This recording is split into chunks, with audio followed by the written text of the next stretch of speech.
Good evening, everyone. Welcome to our entrepreneurship speaker series this evening, Creating Your Own Vision of Success. My name is Aki Chitakov, and I am the Executive Director of YES. And I hope some of our participants this evening are, you use our services, you know our organization, and I hope you also have some new friends that are coming to an event for the first time, and will have the opportunity to discover YES and to discover all the important services that we offer to our community. So welcome. For 25 years, just to give you a little bit of background on YES, for 25 years, we have been committed to helping English-speaking Quebecers to do well in Quebec, to have economic opportunities, to be able to start careers, to start businesses, grow their businesses. We support, we're open basically to anyone in the community, who needs our help. And so entrepreneurship has always been one of our pillars, and our speaker series, that's one of our signature events, I'd like to say. So entrepreneurship requires vision and drive. Not everyone's vision of success is identical. The things that drive each entrepreneur can be as unique as their businesses. So tonight we will explore what motivated all our panelists.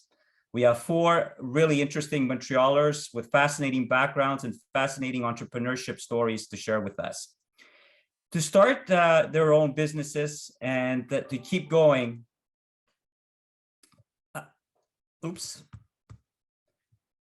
So our panelists have important stories to say about success, and about also being able to find yourself as an entrepreneur, and of course, in terms of building your career and being able to achieve your goals.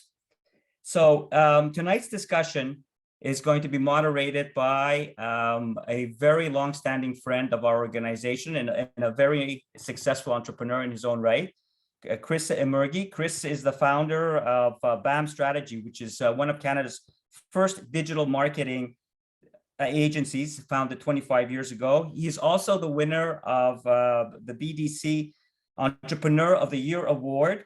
Chris's unique insight and experience as an entrepreneur for over 2 decades will help guide tonight's discussion. And I also want to mention Chris is also currently the co-chair of our entrepreneurship committee, and one of the valued volunteers that always steps up for us and enables us to provide our programs and keep YES as a strong and relevant organization. So Chris, I'm going to pass it on to you. Thank you, everybody. I look forward to some interesting questions and answers and some networking opportunities this evening. So let's get started. Chris?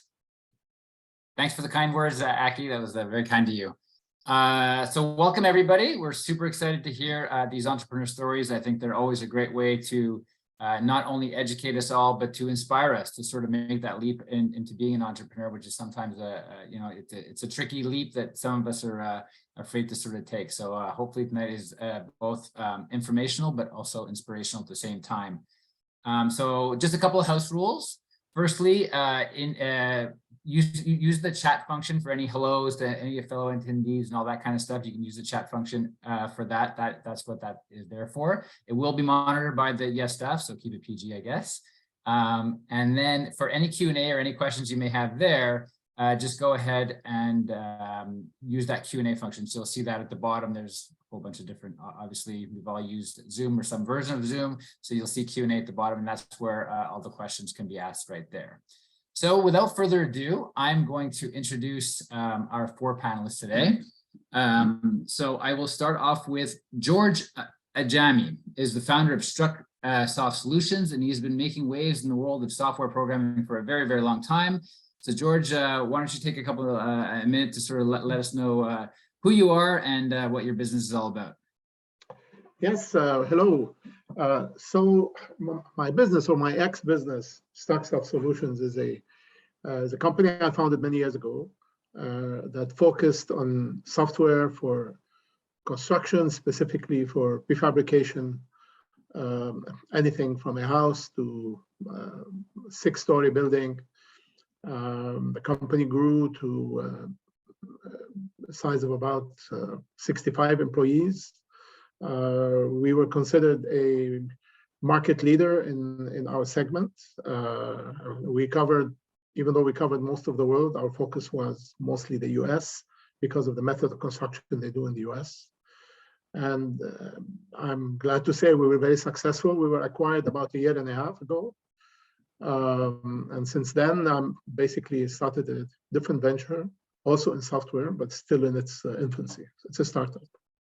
Great. We're going to get all into that and learn all about the end of an entrepreneurial journey as well, not just the start of it. So thank you for that. Next, we have Ashley Werhan, who is the CEO and co-founder of Mentorly and is on a mission to make mentorship accessible and reliable to all. Welcome, Ashley. Thanks so much. Happy to be here. So yeah, I co-founded Mentorly. We build software for large companies and organizations to help run mentorship programs effectively for their employees or folks in their community. Great.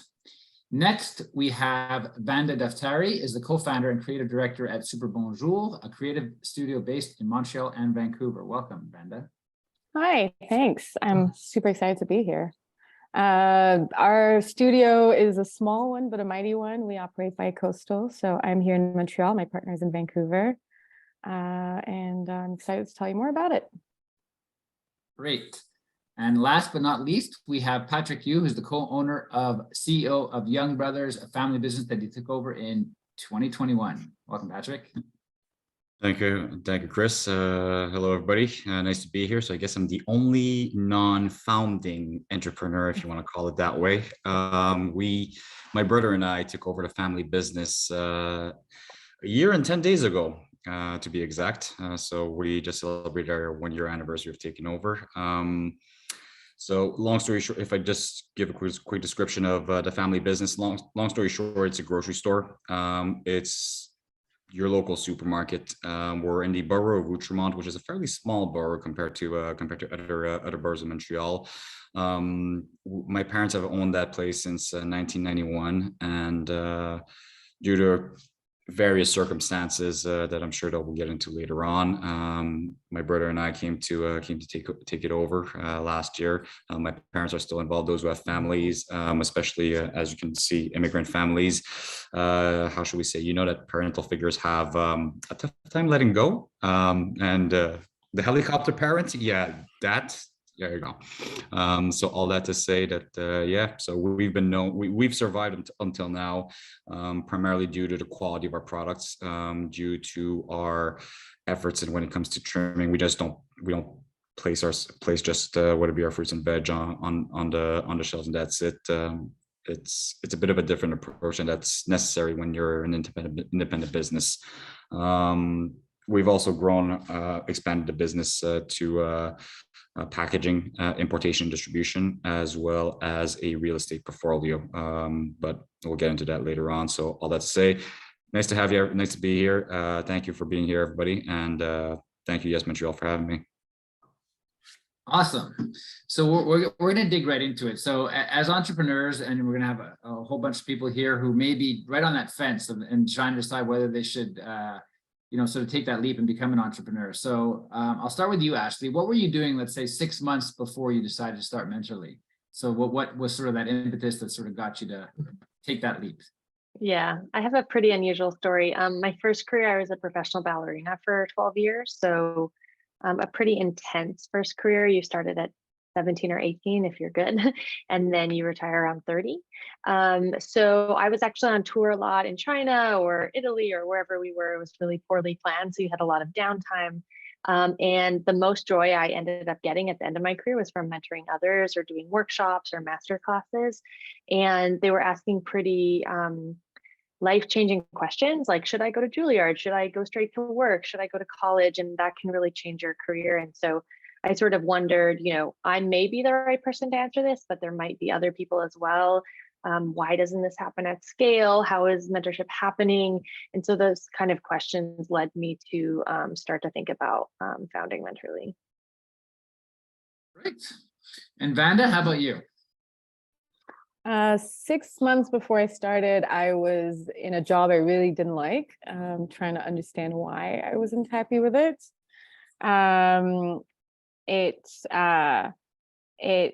It was an abrupt end, but I think it's maybe the push I needed to to get through that phase and get towards, finding out, really discovering what I really wanted to do. So I didn't know for sure at that point that I was about to start this agency, but in hindsight, I can connect the dots pretty well.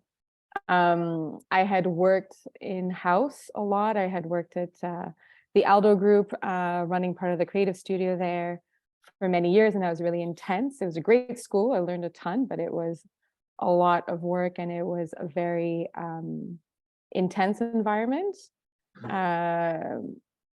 Following that, I worked in a startup, which was no less intense, but I wanted to learn more on the tech side. There was a whole side of the business that, I wasn't really getting from working in retail. So I was really curious about that. So I did get to learn a ton about that, but I wound up in an environment where I felt like I had to do so much convincing on the very value of what I bring, on the value of creativity, for one. And I just realized that that's not where I need to be. I want to get past that point and work in an environment where what I do is appreciated and wanted. So that was 6 months out. Great. And you, George, so you started this business in an industry that's, probably not the most entrepreneurial when you started, in terms of, it was probably not as common to start. Entrepreneurship was not talked about in the same way. And now you're talking about engineering and software in an industry that was, maybe not even harder to sort of start off with. So what got you to sort of do that? So, we're talking here the early 90s. That was a different world, right? So 6 months before, I was working as a lead engineer for an engineering consulting firm here in Montreal. And by then I already knew I didn't want to do that for a living. I had been working as an engineer for 10 years. And I knew that's not what I wanted to do for a career. I also knew I had a passion for software. It started when at university I worked as a research assistant.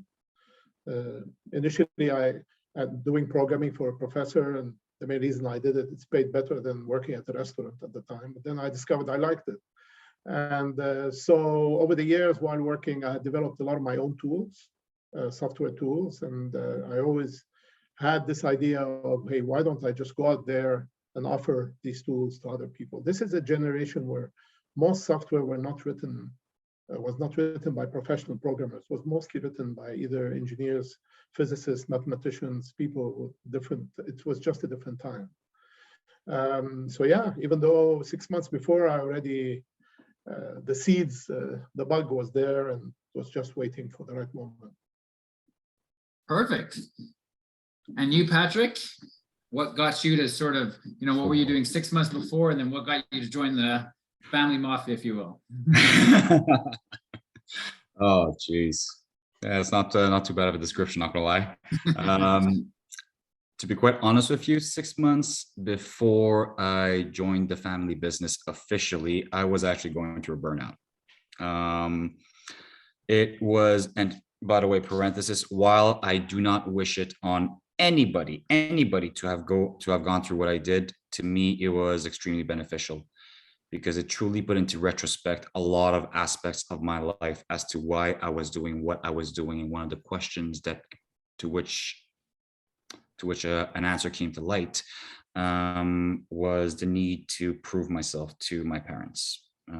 Because at the end of the day, immigrant parents, like my parents are the stereotypical immigrant success story. You've heard the story a gazillion times. Immigrants who come here with absolutely nothing, whether it be zero capital, no education, no network, and in the hopes of a better life per se. So I always saw the family business as a burden and not an opportunity. So as I think everybody here, as when you're children, you always want to show to your parents that you can fly over your own wings, that you can run just as well or as far as them. But during that period of time, it's really when asking myself these questions, and I did have help. It really brought into light the fact that I was seeing it as a burden, not an opportunity. And when that mindset shifted, now that was like, okay, you want to know what? We could actually do something with this. So that's when I decided to go into the family business, and hopefully we'll be able to do some great things. Thank you for that. No, thank you for opening up like that too. It's interesting because Vanda talked about an abrupt ending, and you're talking about your story. So sometimes, there's an event that seems traumatic or negative, for lack of a better word, but that door closing sometimes opens another one, and sometimes that's what that push that people sometimes need. So sometimes people get laid off a job, and it's the push they needed to do something else, or so there's all kinds of different stories like that. So it's great to hear them. The next question I have, I guess, we'll start with you, George, is, so you start off a business, and as most of us who here have done it, it's a little bit all over the place. So you can have the most beautiful spreadsheet and plan and everything in plan, as to what you want to do.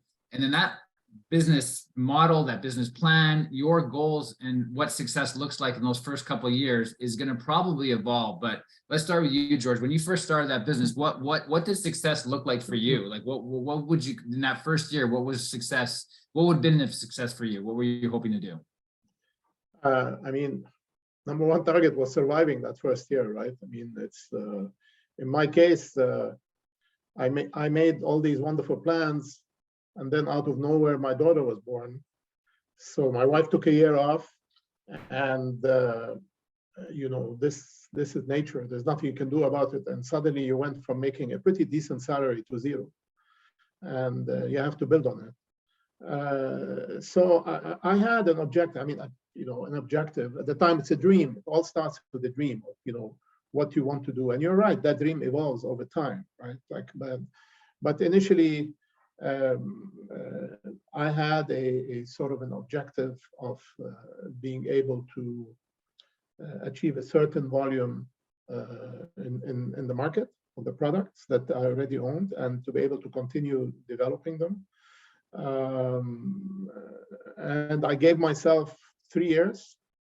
I said, if I'm unable to do it in 3 years, then I go back to engineering, because there's a reason for it. Because if you go away more than 3 years, then it's harder to go back. You become a bit obsolete, etc. So I said, look, 3 years, and so that there was sort of that line in the sand was 3 years, and 3 years passed, and never looked back. Great.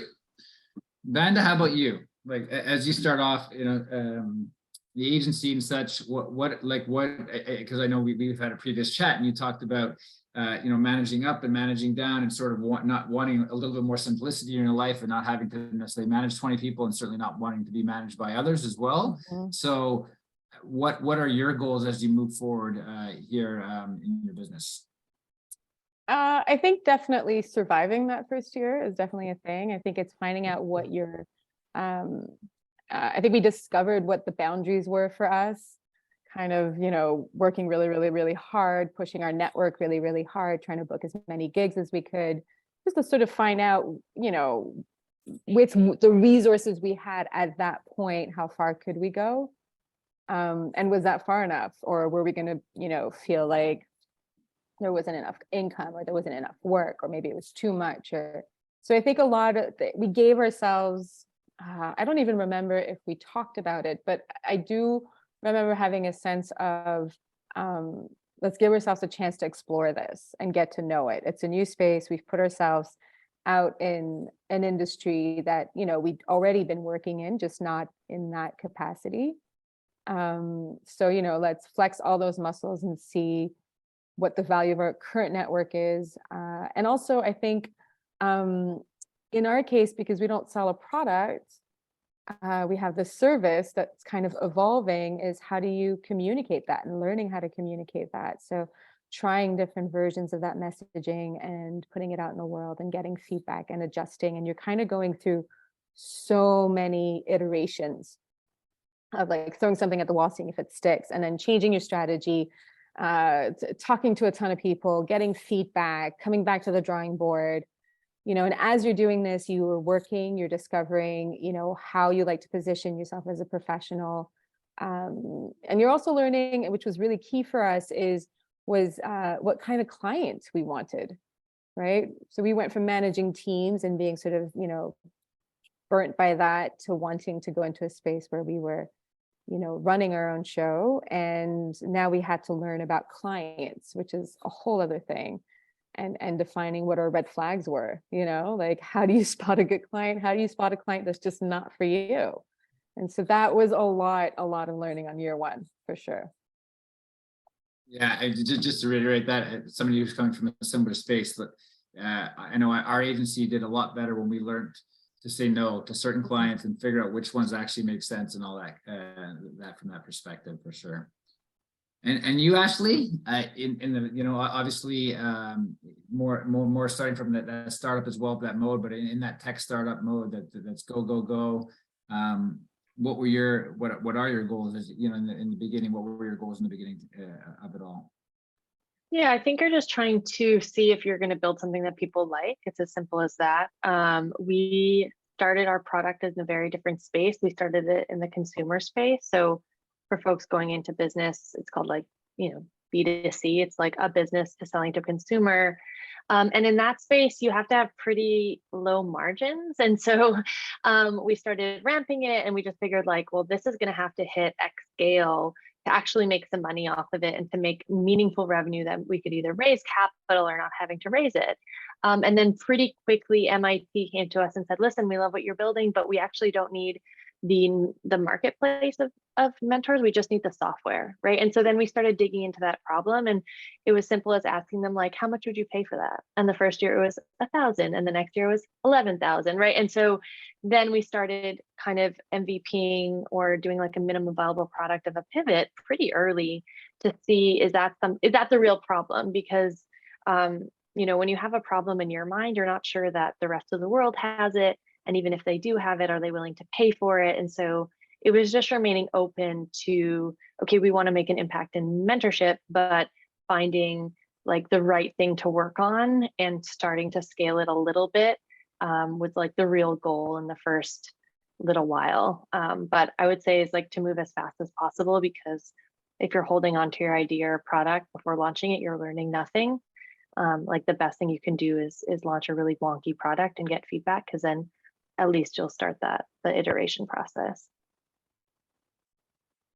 Perfect. Yeah, no, I mean, that reiteration, that's something that people talk about a lot. You want to sort of throw things at the wall and test and really sort of build from that.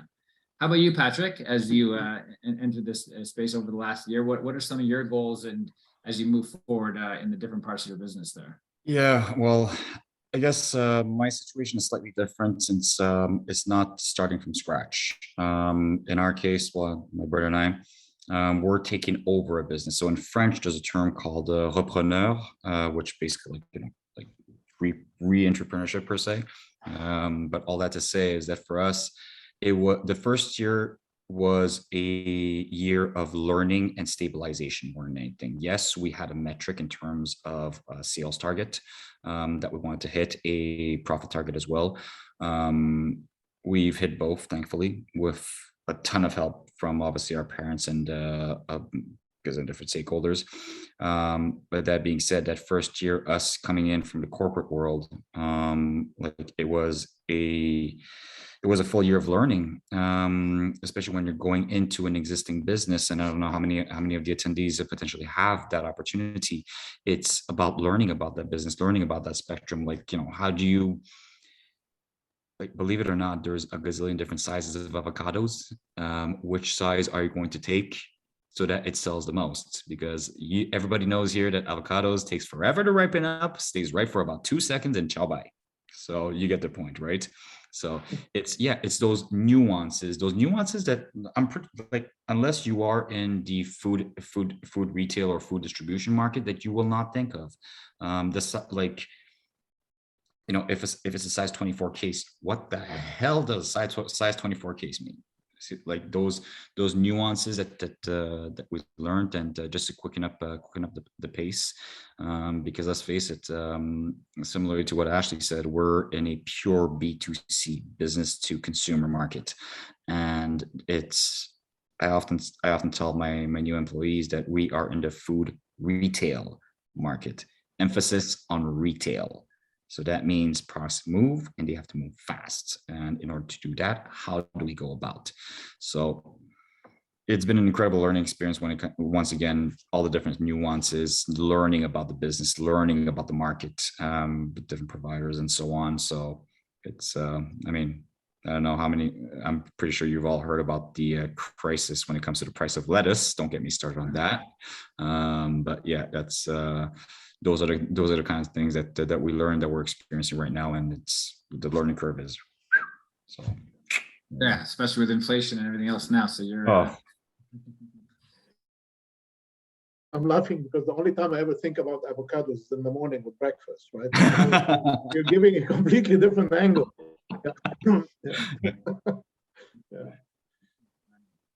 So George, maybe I mean we're talking about, you know, you start off a business, you sort of got to get into it, and at the same time there's, you know, you're having a child and all this stuff. So you want to talk a little bit about what work-life balance looked like at the beginning versus later on in your career, where like, you know, because ideally you'd love to have it from day one, but we want to be realistic and sort of tell people how it really was. And if it was, great. And if it wasn't, I think they need to hear that too. Yes, I mean, honestly, you have to be really motivated. You really want to do it because there's a lot of challenges. For example, one of the first thing I found out, right, is that I didn't know anything about running a business, right? Like there's so many angles to it. Sales, it's a whole field. You know, marketing, just accounting. I mean, there's so many aspects of running a business, and particularly if you have no one to ask or no mentor or no one around you, you can inquire, right? So you're pretty isolated, and essentially you have to wing it. Initially, I started working from home, and I had another lady who started working with me. Initially, she was doing sales. She became, down the road, she became my partner, and we ended up 3 or 4 people working from our homes, which was complicated. I have a screaming baby in the background, which you know, it was not easy. So yeah, I was there in the house, but you know, I wasn't very useful. But I'll just add, so what prompted the big change into moving into a professional environment is there was a big contract in the world I'm in, which is my clients were engineering firms, and they were pretty much similar to the companies I worked for at the time. And there was a very big contract with the company. It's a massive contract. So I was competing against giants, and I went and did a presentation, and this is how we started. And then they called me up after I said, we're really interested in what you have. We were the only Canadians, never mind the Quebecers. Everybody else was from the US. But to give an idea, my competition flew in their team with a private jet. And so the fellow from the company told me, said, you know, we need to visit your offices because for all we know, you're working from a basement, which is exactly where I was, right? So we had literally 10 days to set up an office, and had all sorts of machines that really didn't work, just sat there. And, you know, Diane, the lady with me, she got her mother-in-law to sit at the front desk, and I asked my wife to call every 10 minutes while they were there, just to have the phone running. And yeah, it's, and the clients comment, man, you guys are busy. The phone was jumping off that. So we ended up getting the contract, and 2 years later, over a beer, I told them the story. I told the client the story, but by then we were friends and the project had been successful. So it was an interesting start. You need a bit of luck too, by the way. That's the old adage, fake it till you make it. That's to the next level of that version. But I gotta tell you, because you introduced this whole, you know, as the Anglophone environment. What actually got us the contract is we were, this whole project was up in Alma and Lac Saint Jean, and even there, even though like we would be considered allophones, etc., we still managed to speak in French, and that was a condition for this job. And our American competitors had no such capability. So our being here and our ability to service them in their language got us the opportunity, right? So these things are like a sword with 2 edges. Yeah. How about you, Ashley? How are you finding work-life balance, you know, when you first started and everything else, you know, because you're iterating and that takes time, and you're changing and it's dynamic and it's moving fast. So how's that been for you? Yeah, I have a little bit of controversial opinion on that. I don't think you're going to be like really excellent or at the top of your game if you're like kicking it out at 5. Like I really respect, I know like Sheryl Sandberg and a lot of like incredible people say I'm out at 5, but they're not like managing their balance sheet and making sure payroll's happening. And I think people going into it, if they want to work from 9 till 4:30 or whatever, like it might not be possible, especially because you're going after having so much demand that it's going to tidal wave over you. So you have to hire people. So there's moments where it all breaks and you're working till midnight, or you are the customer success team. And that's a sign of you're not at product market fit, but it's a sign of it. It's a sign of like, okay, well, we could make so much money that we could hire someone in CS. And if you're hiring too fast, you're going to burn your cash too fast. So I think actually like high demand and high learning curves, like you're all talking, is what I love and what's interesting about it, and how maybe year one, then I got there and we got to a revenue milestone, and now I don't know how to operate a company that's at this pace. Now I have to learn another level, and now I don't know how to raise a series, whatever, and now I have to. So yeah, I think like I try to take care of my mind and my body. Is like I came from a professional athlete background, but in that world, you're either like high performance or high recovery, and you almost treat it like that's also part of my job. Like if I don't, ice my knees, I can't go on stage. It's the same. Like if I don't step away and take care of my brain, I won't be good for tomorrow. But it takes much more than a 9 to 5. When I was starting, I remember my parents, they're both entrepreneurs, and they just said like, wouldn't you just love to have a salary and a paycheck, right? Like, do you really want to do this? And I was like, this is my calling. So I definitely, respect even my past jobs of how stressed and maybe how overwhelmed some of the directors or the leaders were. Like, I know why now. So yeah, it's intense, but I like it. Yeah, I don't think you're the only one who feels that way. There's a guy named Andy Nelman who was very involved Just for Laughs and has been a big fan of Yes and helped in lots of things. And he famously came on stage once for one of our Entrepreneurship conferences. He goes, I don't believe in work-life balance. What I tell my family is I can be working really hard for the next year. You'll see me in a year. We'll go on a nice trip to Africa then. But for the next year, you won't know me, so you sort of scream that out. Again, extreme, but like, the idea that this 9 to 5 may not be possible. And if that's, ideally, if you could pull it off, great for you, but it's not doable for a lot of us, because I think one of the big pieces there is you don't have the money to get everything. So like everybody's just saying, there's a learning here. I got to learn accounting. I got to learn this. You got to learn all these different traits of a business, where hopefully at one point there is somebody else who can do the accounting and you can afford to do that and do all those things. But at the beginning, you sort of got to do it all to sort of save your cash. How about you, Vanda? Yeah, I think I feel aligned with a lot of what's being said in both ways, but I think that, for sure, like Ashley said, if you're looking for a 9 to 5, maybe stick to a 9 to 5. That you won't be swimming upstream that way. But I also find the idea of work-life balance to be kind of something I don't really gravitate towards, because I think I'm lucky enough to have something I really like, and it just kind of is part of my life. So it's more like I don't know, maybe a work-life blend. And I think depending on what you do, and I say that because I don't know what it's like to do other things, but I think that, your community, my community of creatives around me are, okay, let me put it this way. A big portion of my friends are also part of my community of creatives, right? So like there's, you'll be at a dinner party and someone has this great idea and that may start a new project. You don't know. And so I think if you put yourself in a mindset where there's this like really sharp line between what is work and what is life, you may not have those sort of serendipitous moments that I quite like. I do think that there's for sure a lot of learning. I know I had to do, in spite of having had a burnout at a prior supposed 9 to 5, that was not at all a 9 to 5. I still had to learn on my own when do you sort of need to take a break so you can recover, so you can come back stronger. There's a number of hours in the day where you work really, really well. And then there's a number of hours that like you'll be behind your laptop for 4 hours and you get about 30 minutes of work done. Those are dumb hours. Don't do that. Like learn about yourself, learn how you function, put yourself in a good, set yourself up to succeed essentially. But, there's also, I think you have to be honest with yourself, and sometimes working really intensely is fun.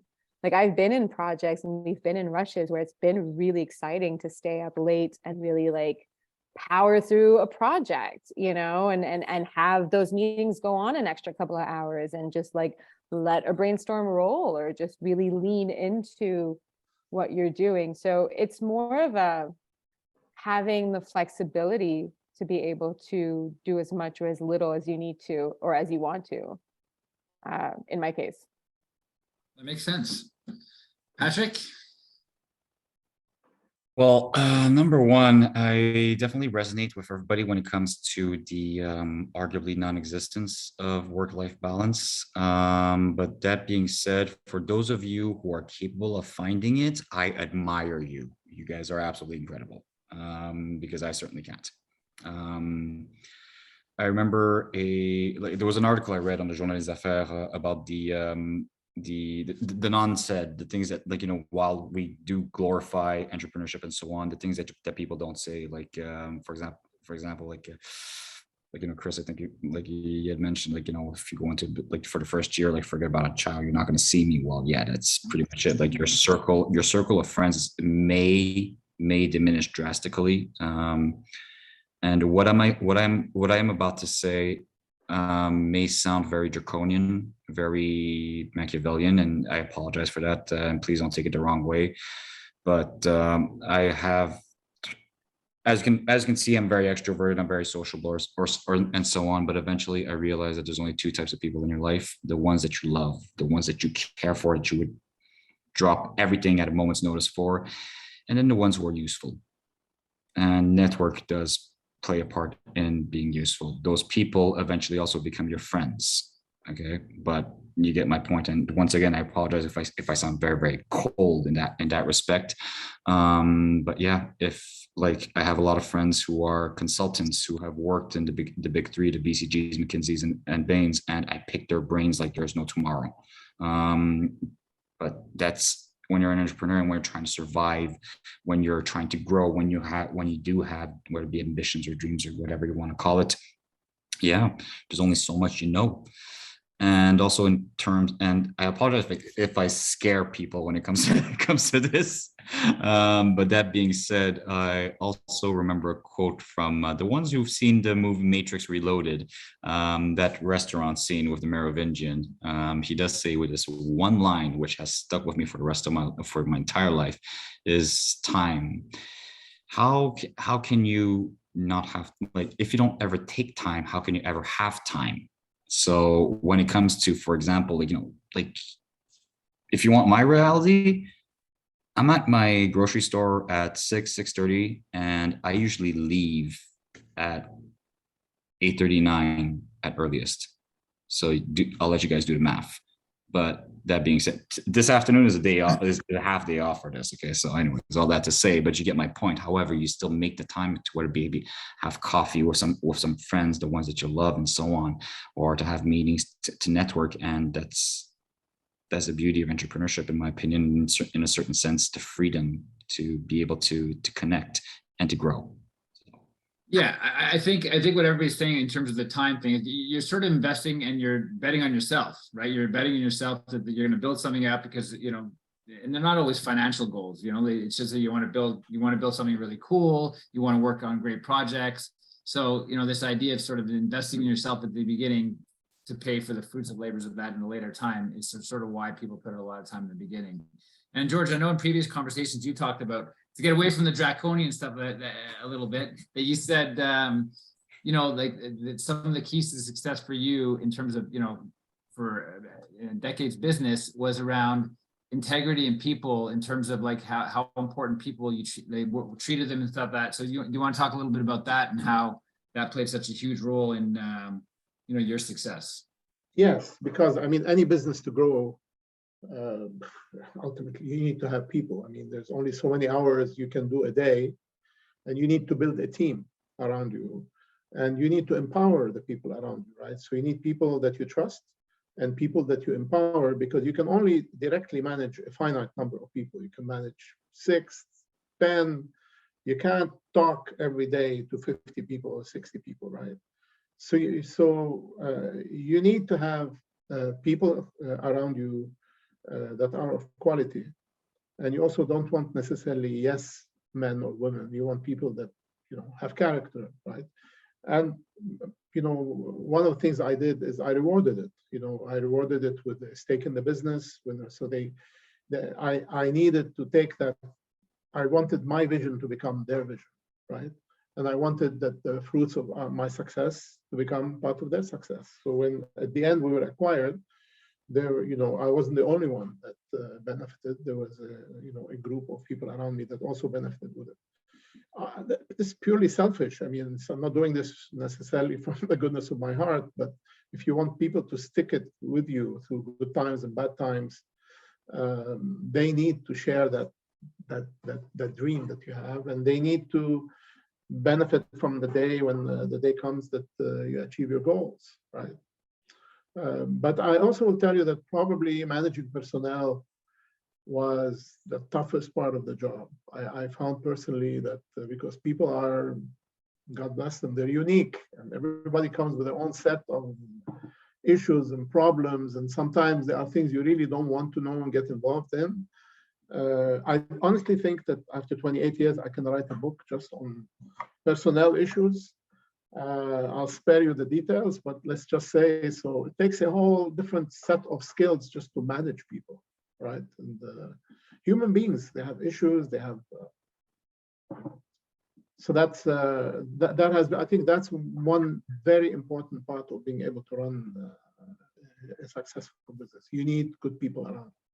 Yeah, and manage them. It's an interesting point because we talk about, you know, like we've all worked long hours, and, you know, to Vanda's point, you could work on a project and love it, and it feels like 5 minutes. You could do that all day. And then, you know, some of the things that you're talking about there, George, like, you know, some of the people issues, which are real and this and that, it's not that you don't want to do it and this and that, but they take a lot of emotional energy out of you, right? They're sort of different. And sometimes 1 hour doesn't equal 1 hour in terms of, you know, the work that you're doing. So can relate to that. No, for sure. no, and you know, you have, like, I have told people, take a vacation, because I mean, people do burn out. You know, nobody can work 60 hours every week, or nobody. Every week. At some point, you have to. Okay, day one, I didn't know any of this, but after a decade or so, you learn the things you need to do so that people don't burn out on you, don't quit on you. You know how to maintain the maintaining staff. In my business, it's very expensive to bring a new employee. It costs me, it used to cost us maybe up to a year before that person's up to snuff. I couldn't hire people that, unless you're hiring, say, a receptionist or something. That doesn't happen often. So retaining the staff was extremely important, right? The ability to retain people was I cannot begin to tell you how important it was, right? So early on, probably earlier, I got a full-time HR person who just looked after these issues, because we're in a high-tech environment.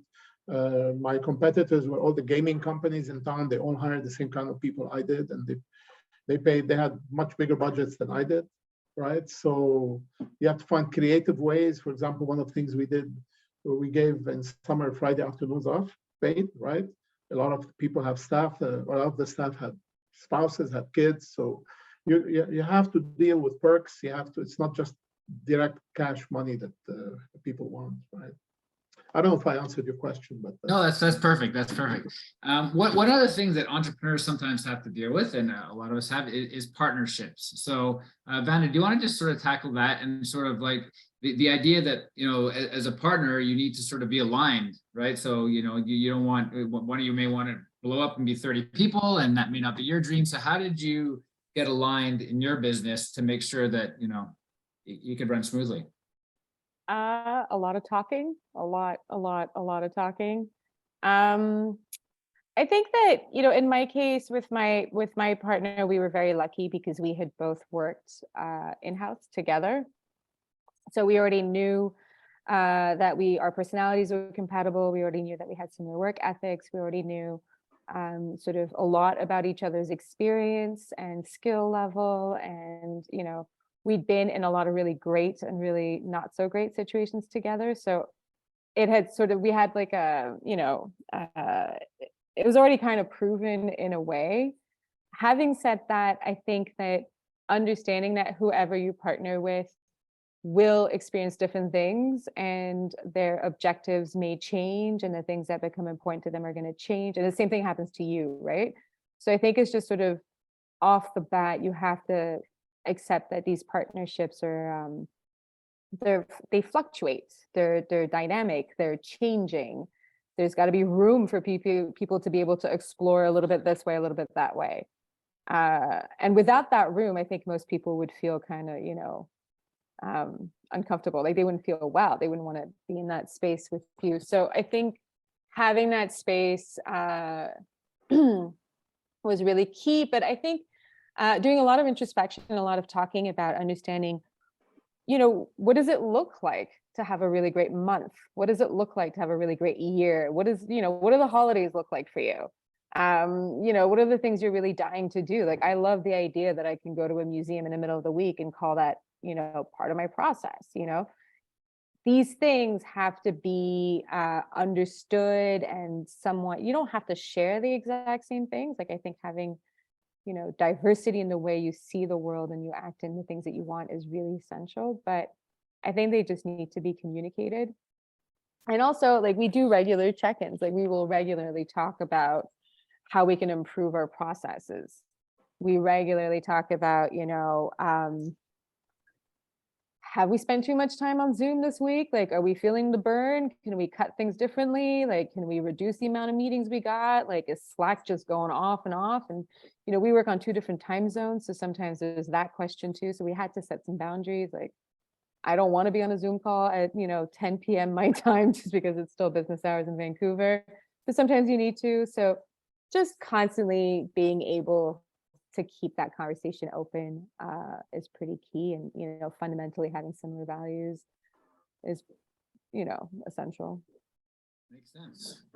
And for your, we'll take it to the nth degree on that one. Patrick, how about having partners that share the same blood as you? How's that, how did you line that up and make that work?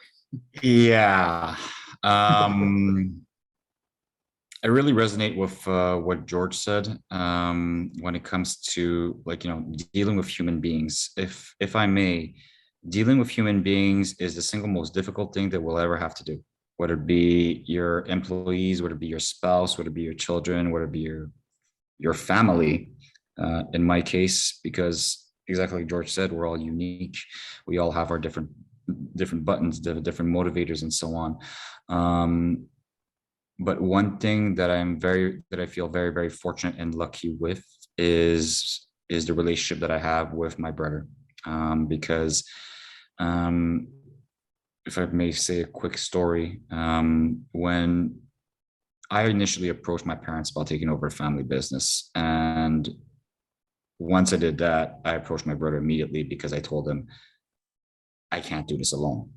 I need you in with me. And his reply was exactly the reply that I wanted, which is, okay, you will always be my brother. I will always love you and respect you. But when it's business, it's business. And yeah, it adds a degree of complexity because we know each other so well. Because the emotions, you can argue that we're emotionally compromised per se, because we're siblings, because we're family. But that being said, once again, it comes to the EQ, the emotional quotient, the emotional intelligence. And if I were to give, like, somebody recently asked me this about what would a taking over a family business successfully per se would be. Like, if I were to give 3 things, it would be number 1, transparency. Anyways, 1, 2, and now I'm having a blank. Sorry about that, but all that to say, yeah, transparency is extremely important. Communication and trust. And if that doesn't work, well, yeah, it's tough. And there are times, like, where we sort of lacked in one of those 3 pillars, and that has made things difficult. So all that to say that, yeah, it's when it comes to dealing with family, dealing with the emotions is an inevitable. It's tough, but you also have to try to put the emotion at the door as much as you can and not let it cloud judgment or whatnot. Because at the end of the day, you learn from anybody and everybody. Funny thing, I was thinking about this when I was thinking about this question. My question to the panelists would be that all the advice or all the experiences that you're getting from the from the attendees, to the attendees, if all of the conversations, all of the advice and so on, the feedback and the experiences were coming from your family, how would you react? And I think it would be slightly different. Getting advice or receiving the experience of somebody else, somebody external, is, for whatever reason, you seem a bit more open to it almost. So yeah, so that subconscious bias, that's the hardest part of letting go. So sorry for the long answer, but yeah, it's as long at the end of the day, you are family. Yeah, it's complicated, but there are ways of going about. Most notably related to emotional intelligence. So that would be the one. Perfect. So Ashley, we talked about some of the different sort of entrepreneurial structures here. You have like even a different stakeholder in sort of having sort of, VC backing and fundraising and all that. Now, given your professional past, I could not think of a person more suited to handle pressure than that. So I would always, given your past, I would bet on you as an entrepreneur for the rest of my life, just so you know. But there's still pressures that you still have to deal with, and deal with all that. So how do you handle that? Because it's you're sort of getting it from one extra direction that maybe others aren't. Yeah, so just for the audience, we have a CTO, my partner in the business, we have employees, and then we also have investors that own part of the business. Because you need capital to scale. I think it's a function of building a business. So I think there's a lot of like glamorization of venture or angel capital. But when you think about it, like you're giving away part of your company, and they may or may not have a say. So there's different levels of investors. Some have data rights and they just get updates. You want to be close enough to them so you can ask questions and get answers. Some are on your board, et cetera. So there's different levels of kind of involvement that they can have. I would say like they don't give me any pressure. I give myself a lot of pressure because, I have their money and I have a fiduciary responsibility to make them more money, hopefully. There's something in venture or tech startups where they always kind of like flaunt around this thing of like 90% fail. But you never want it to be you, right? And so like you're going into this thing knowing that only a small amount of percent will A, survive, B, get like a really big outcome and exit or IPO. But I find that there's like no conversations about failed rounds. There's no conversations about closing M&A, fire sales, or big exits. Like the only thing we see is this like flashy TechCrunch thing. So what's been helpful is just to be friends with a lot of entrepreneurs and that have venture backing too and see how they're doing. There's a difference between when you're raising and you're operating. So when you're raising, you almost want to ignore operations as if like you pick the best functional data you have. You're talking about the vision and like what you want to achieve.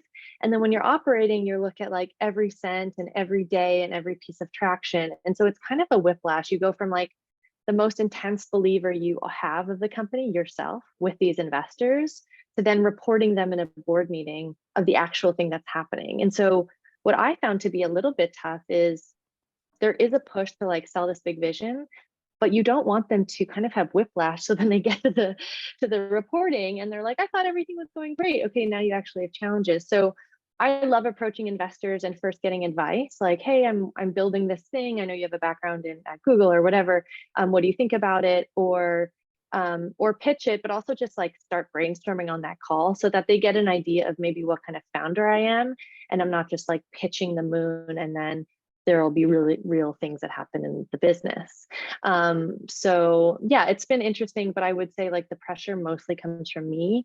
They've seen this game, they're betting on hundreds of companies or tens of companies, and angel investors generally don't give you money that's like their avocado money, like that's high risk capital that they're willing to lose. They want you not to lose it, and they want you to double it or 3x it or 10x it, and that's the ultimate goal. But it is a huge amount of responsibility, and I think founders should know that. Like does your model bode well in a venture capital or angel environment? Can you get that outcome? Can you get a 2, 3, 10x outcome of the valuation that you got? And if so, then be ready to kind of deal with managing a cap table and an investor base as part of your process. Sorry, that was long. Oh, that was great. That was great. My next question is for Vanda, because when in our previous chat, you sort of used the term co-opetition, or sort of, having people that were sort of perceived as competition, but you never looked at it that way, and you sort of work with everybody, and it was sort of, which I think is certainly the way that a lot of people are starting to work now. But I'd love for you to elaborate that on a little bit. I mean, I think, to be honest, it was a learning. I think the years my career started, the notion of competition was everything, right? And I think also there is a general sort of cultural pressure to perform.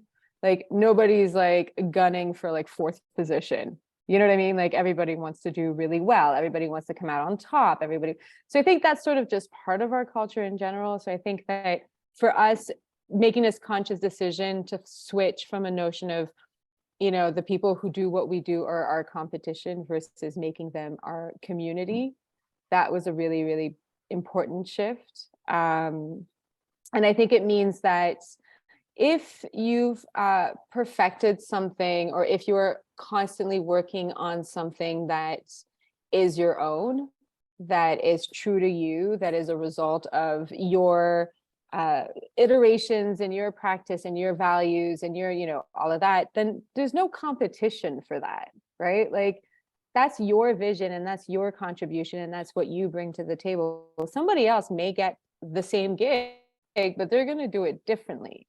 And so, finding value in that difference, finding value in that like diversity of approaches within what we do, I think is really interesting. And I think that shift of mindset really puts you in a place where you're able to consider the people that do what you do, consider your peers with a lot more empathy, because you can relate to them, because you know what it's like when it gets tough, and you know what it's like when it gets really kind of demanding, and when it's like when you have to make these really big decisions. Like, everybody has had rough clients and projects take a funny turn and emails they dreaded writing, and the list goes on.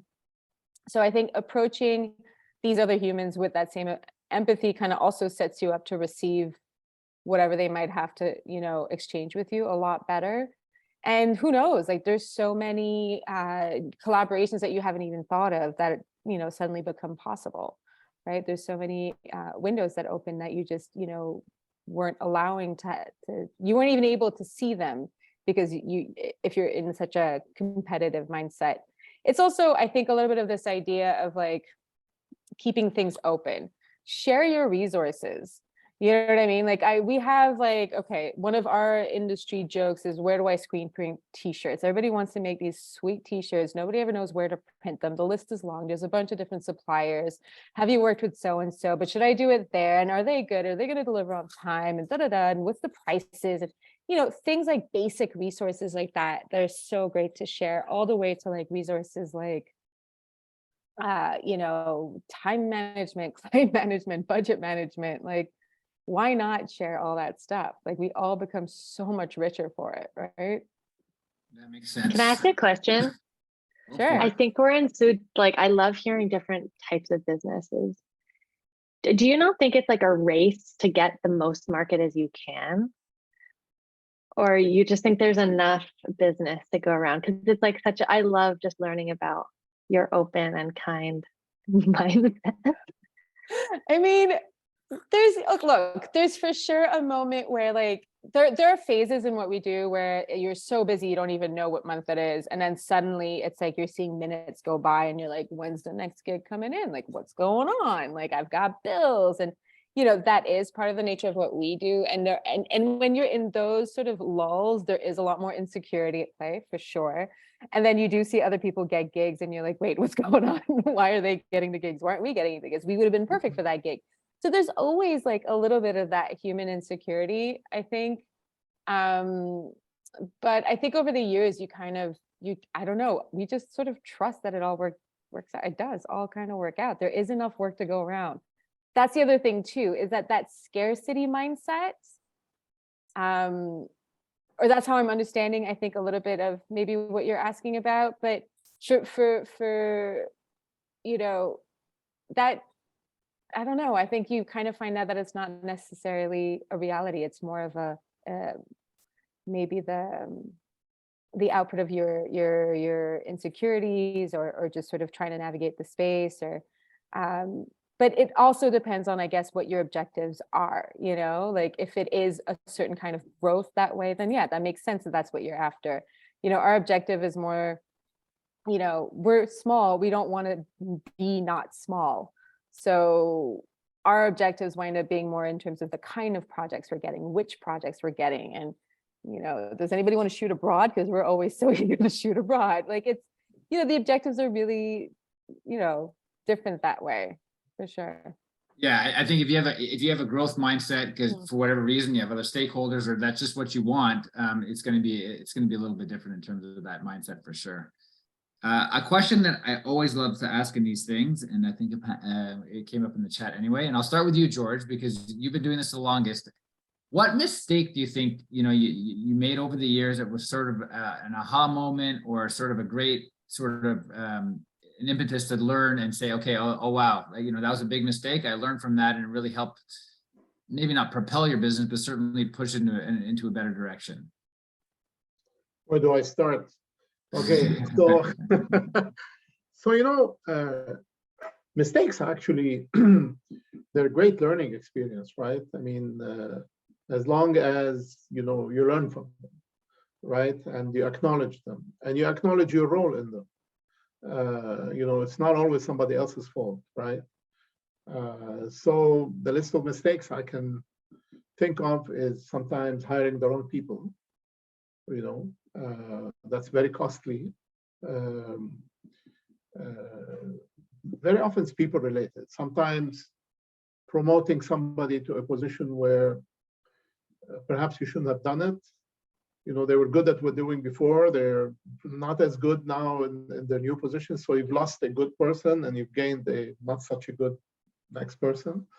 I've done, in my case, because I'm in the software business, we've developed some software tools that I thought were going to be like beyond big hit, and they were duds. But it's all part of the course. I mean, it's that's what it's all about, right? You just keep moving forward, right? And as long as you have a relatively clear objective, you have to have an objective in mind, recognizing that your objective changes over time. So if you ask me after all these years, do I have any big regrets? No. Would I have done something differently if I knew 20 years ago what I know today? Who wouldn't, right? I mean, it's like hindsight's 2020. But all in all, I'm saying, I think it was a great run. So. Great. How about you, Patrick? Besides buying the wrong avocados one time, what else have you learned so far? Being too much of a knucklehead. It's, and perhaps this is related to, me being a family business. But I'm sure that, would it be Vanda? Perhaps you've had such issues with, and George as well, perhaps you've had these issues with your partners and so on, or even Ashley with your VCs, if they ever put pressure on you or suggested things. And, it's just being open to all ideas, but also letting go of your pride. I will gladly admit that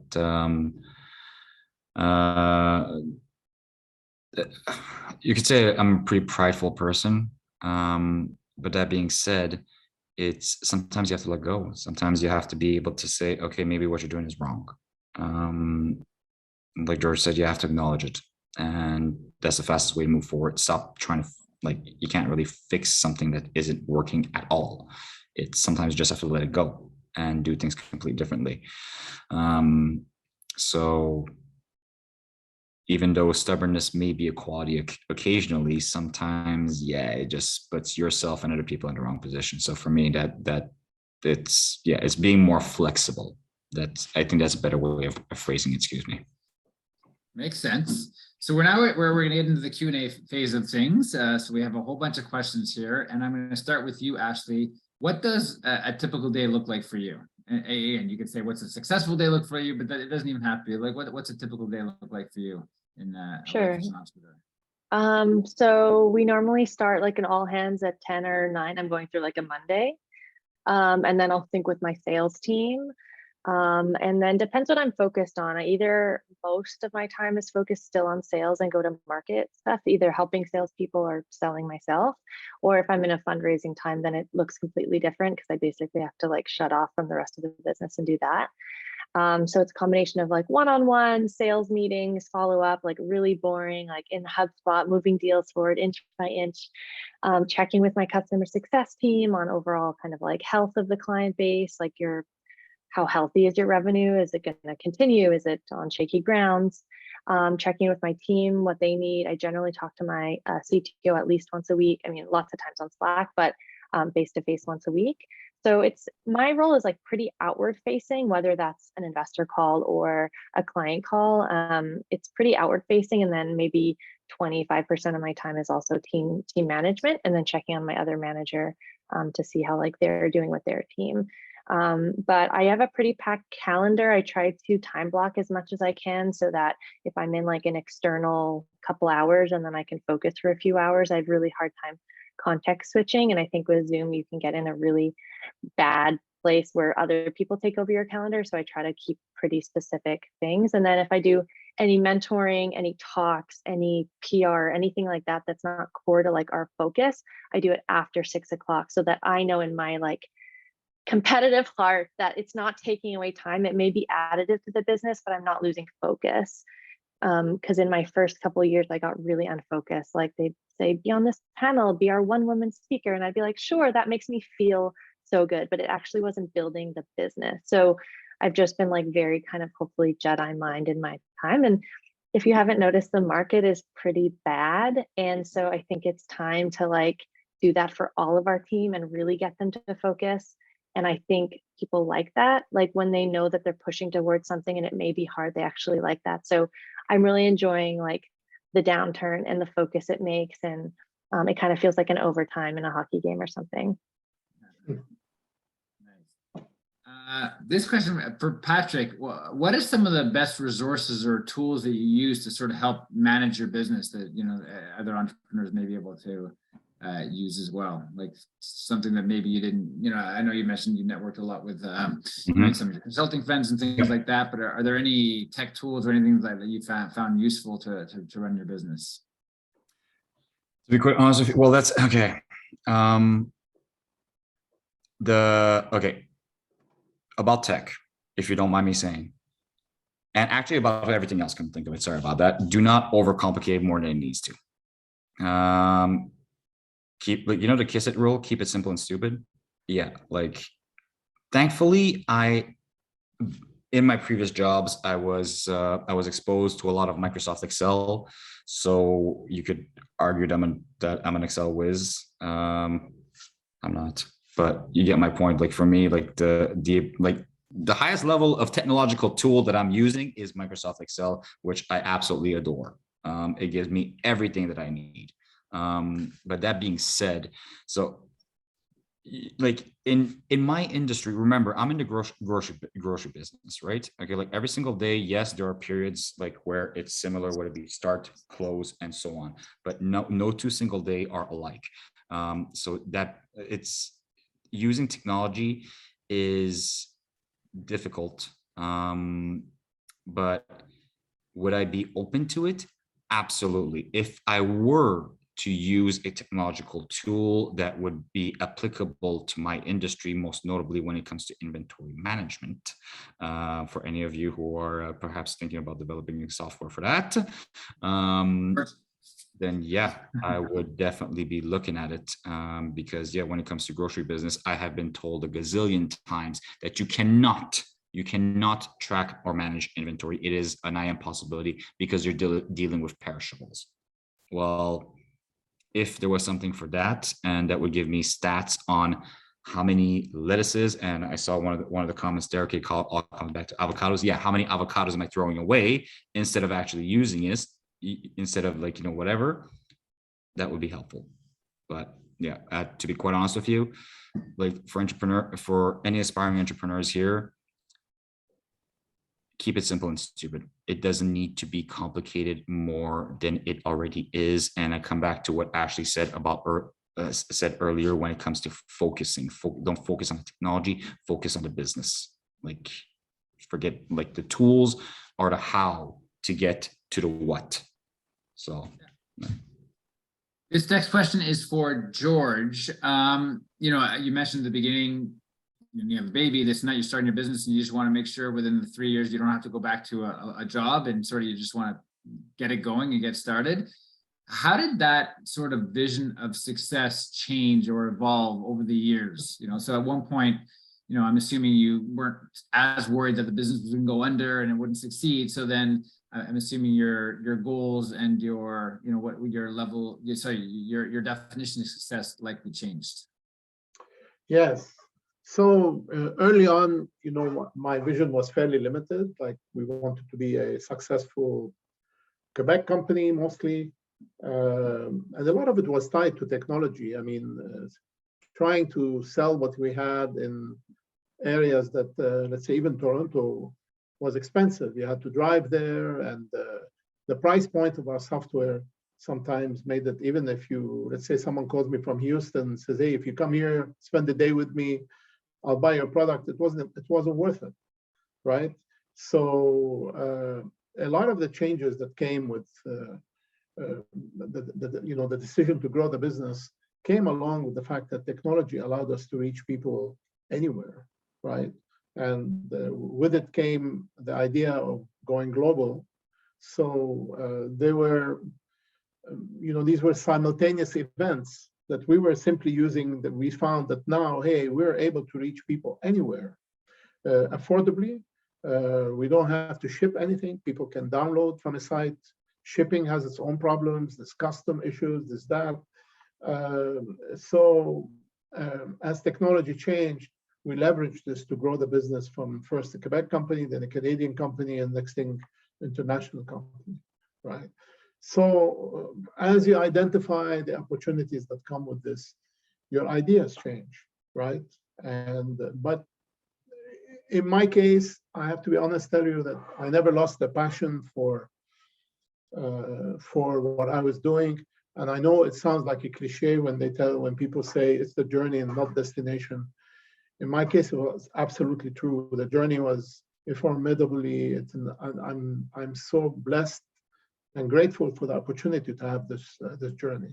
The destination turned out to be pretty damn good, but there was no guarantee. There's no guarantee that the end destination is going to be, etc.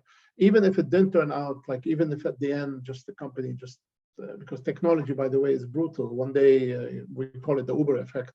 Everything you do becomes obsolete because through no fault of your own, something new that comes up. I would have still considered it successful. So again, I hope I answered the question. To keep that passion, perfect. You have to keep that passion burning. That's absolutely right. I mean, we've all heard about the hours involved in this and that. So if you're not enjoying yourself and not enjoying the journey, it's going to be very long. This next question is for Vanda that came in, and it was around tips on growing pains for a small agency struggling to be in between phase of going from a freelancer to a full-fledged agency, if you will. So does that make sense? So it's sort of like how did you handle networking and how do you handle the business? Because you talked about sort of gigs and then like going quiet and busy and all that. So how does one sort of handle and manage that? Make sure you have savings, number one. You'll need them because you don't really know what's going to happen. I think that you don't handle it very well at first, and then you start understanding that there's seasons, or at least that's been really, really true for us. So there are periods in the year where the gigs come in because the industries that you service, they have needs, right? Your clients have a certain cadence and a certain cycle. So, when you partner with those clients, you kind of tap into that. So it helps you have a bit of, sort of see ahead of time a little bit. For instance, we work with a lot of fashion brands or retail brands. We know more or less there's a time where everybody's working on their next campaign images to be, make their campaign launch deadlines. And then likewise, that there are periods where those same gigs, those clients don't really have those needs. So maybe that's where you start diversifying and you find another type of work. So, we do a lot of art direction and concept development and strategy for these campaigns, and they have a certain cycle, which we know. And then we started doing a lot more branding, which kind of happened whenever, because people start new businesses all the time. And so the schedule of the two kind of help create something that feels a bit more constant throughout the year. I think also learning to become partners with your clients also means that you will be their go-to person when they need more things or when something in their reality changes, which means that you, again, have, you get to build on a relationship that you worked hard to make. And so I think in order to do that, it also means that you have to take care of that relationship. So you want to be thinking of them. You want to be sending hellos and what's up, and I saw this great thing, and check out this sweet email, made me think of your project, and that kind of stuff. Like, feed it all the time. And it goes back to that idea of community as well, of like, you're constantly seeing things that will constantly make you think of different projects. It's not because the project is wrapped and delivered that you never have to talk to that person again. Like, keep that conversation going, keep it honest, keep it sort of real that way. And it's surprising how much will come back. Like, it's been our experience that when people connect with the people they hire, they hold them close, and a lot of times they will change companies and they'll take you with them, which is super sweet as well, because you get to bring that trust and that complicity that you have with them over to another project. I think networking is another one. Not everyone loves to pitch and close and network, and some people love that energy. And so they kind of, I think, naturally will find opportunities for that all the time. I'm not always on that. Like, there are days where, the idea of going to another event or another pitch is sort of the opposite of what I want to do. But I think you have to, play to your strengths. Really find what's a way that feels really good to you, as a way to connect with other people, whether that's, mentoring, whether that is being on a board, whether that is going to events, whether that is connecting with whatever school you graduated from, whether, there's so many different ways, whether it's like going to every art exhibition you can, just to get to know who the people are out there. And also, it really depends. Like, I have some people in my community, I know people who, love LinkedIn, for instance, and do a ton of networking on LinkedIn. I hate LinkedIn, to be perfectly honest. It's never going to be my thing. We've tried it. It doesn't feel good. We don't do very well. Like, it just, all that stuff transpires. So I think stick to, the methods and the channels that are, good for you, and that good will come through and connections happen. Yeah, and you talked about partnerships. So, like, obviously you want your partnerships to be aligned, but sometimes we have different strengths. So maybe one is more outgoing and wants to network, and one person wants to be operational and run the business. So I think that's always important too, to sort of Totally. to have that feel. So true. We are going to ask everybody the same question to end it here. Having been an entrepreneur, we'll start with you, George. I think you sort of answered this before, but would you still do it? Would you recommend that people become entrepreneurs? What's your thoughts sort of on that? Look, from my perspective, I would, but I think I have to say it's not really for everybody, right? You have to be honest with yourself, and ultimately you want to have a happy life, and if for you to be happy, you're happy with a 9-to-5 job, there's absolutely nothing wrong with it, right? we are fortunate that we live in a country that allows us the opportunity to, become entrepreneurs and, and successful in all this. So, but I think if you have that drive, if you have that dream, absolutely, I think it's absolutely worthwhile. But do it in a planned manner, a bit like I described. Give yourself, say, okay, I'm going to try this for this amount of time, and give an objective, a target. In my case, it was being able to make a living.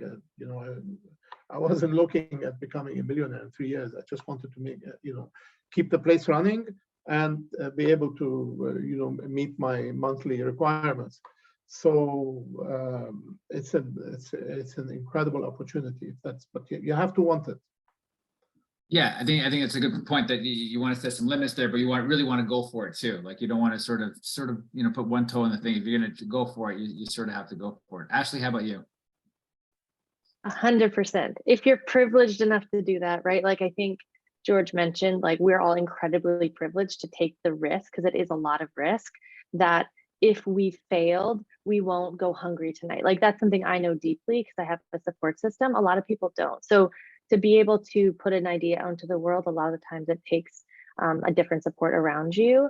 I think for even folks early in their careers, like you will learn 10 times faster at a small startup or your own thing than working at a big company. And I'm talking specifically in tech, talking to folks that have worked at Facebook for 5 years and they're focusing on like the like button or that tiny button UX UI, and that's their whole thing. But Facebook's strategy is to hire as many people as possible to keep them from working from Google. They're not hiring you to grow you, right? And when you're doing your own thing, you're growing because you don't know how. And it's like just this forcing function of you learn to swim because you stay above the water. I think for the world's best interest, I really hope that there's more entrepreneurs, because I think we're going to continue to face things like climate change and these big problems that like technology will solve. And I know that we will solve them because humanity has solved them in the past. And the only way that they've been solved is people find solutions. So whether you're like a scientist or someone doing social innovation, like whatever you're looking to solve, like it is our hope, I think. And I think being an entrepreneur makes me incredibly hopeful, even being around them, right? Like people are trying to solve things and make it work and build something from 0 to 1. And it's the hardest thing you'll ever do. So I think it's a path that's filled with like a lot of grit, a lot of hope, a lot of kind of like relentless optimism, and then you get pulled down by the world, but like the world will pull you down and you have to keep showing up optimistically. So yes, I say if you can do it and call me and I'll help you do it. But I think it's like a really forcing change in the world. Awesome. Amanda? I think that, we're never just one thing. Like if you're starting to think that you want to maybe do this, set yourself up, plan it, save money, give yourself that opportunity, try it out, but give yourself space to like maybe be wrong and maybe make a ton of mistakes and then maybe just readjust, which is also okay.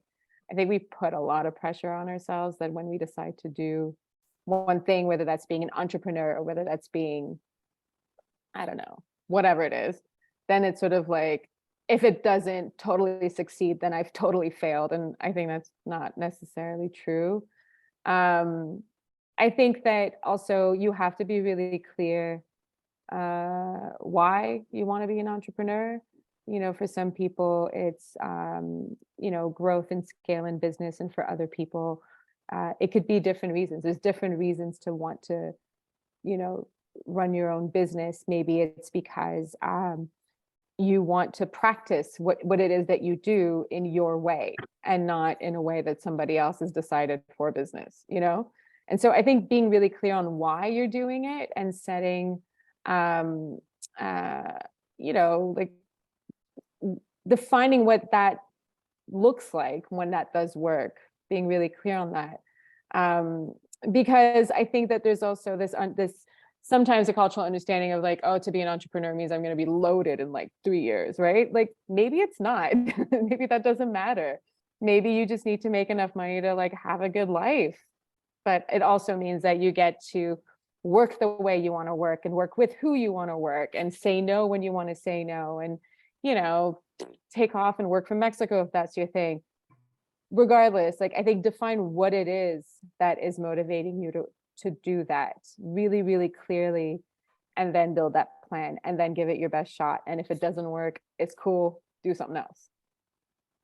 Love it. Patrick, how's it been so far? Would you recommend it to others? The answer is unfortunately not simple. I'm sorry about that.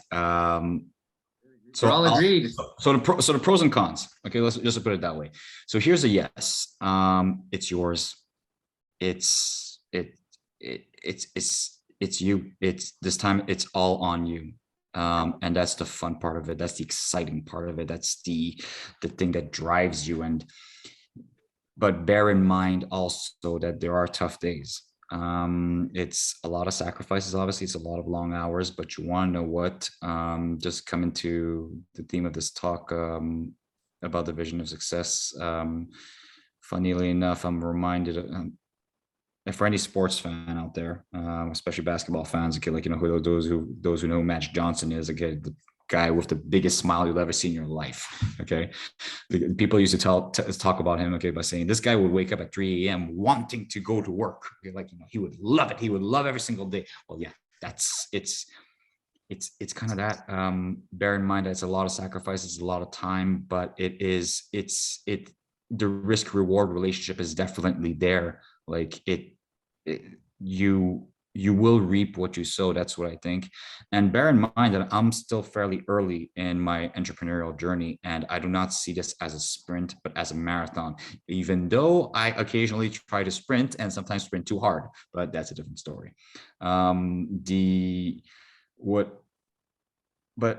Also coming back to what George said is that, yeah, sometimes you got to make sure whether it is for you or not, because I'll give you my example. I work 6 days a week from whatever hour to what, I don't count my hours.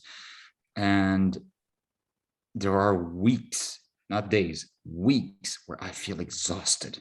I crawl, like I drag myself to work, and then there are days where I'm over the moon, even on Sundays, which are supposed to be my days off. Okay, I'm up at 7. Okay, I'm at the office at 8 o'clock, and boom, boom, boom, let's go. It's a super exciting, but yeah, it's ups and downs, but bear in mind that it's just be ready for it per se, or not, and just dive in. But whatever you do, just do it. And it's all about the effort. No matter what you do, whether you do your 9 to 5, whether you go for it, if you do not put in the effort, that won't forgive. Yeah. And well, as a basketball guy, I will try to summarize what you said. Some of this from a quote, and it's she's actually the coach of the Duke women's basketball team. Her name is Carol Lawson, and I heard her give this little speech, and she said, you know, like, things are really hard when you come in here, and everybody thinks that it's going to get easier. Life doesn't get easier. You handle hard better as you get older and you figure it out. And I think as an entrepreneur, things are not going to get easier. You just handle it better, and you figure out how to figure out those situations better. That's going to be my takeaway. I cannot. Go ahead. Sorry, go ahead. That's going to be my takeaway from this one. Very great quote. Love it.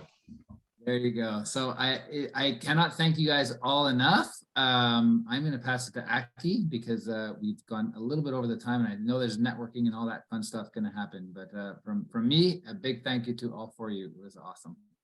Yeah, Chris and panelists, thank you very much. I'm always impressed by how personal entrepreneurship is. And you guys really, you are so authentic, and thank you for that. And you've opened up the doors to so many like really fundamental questions, I think. And I'm looking forward to this next part, because this is where we have a chance, you know, to do it close up, and our participants can have some time with you close up. So we're gonna go to our networking and to our breakout rooms. And so Ricardo's going to be sending the link to the breakout rooms in the chat box. So please follow the link for those who would like to stay with us. George, Vanda, Ashley, Patrick, maybe take a 2-minute break if you like, because you really you bared your souls a lot, and so we're looking forward to continuing the conversation. So we'll go to our breakout rooms and then we'll come back and just conclude everything.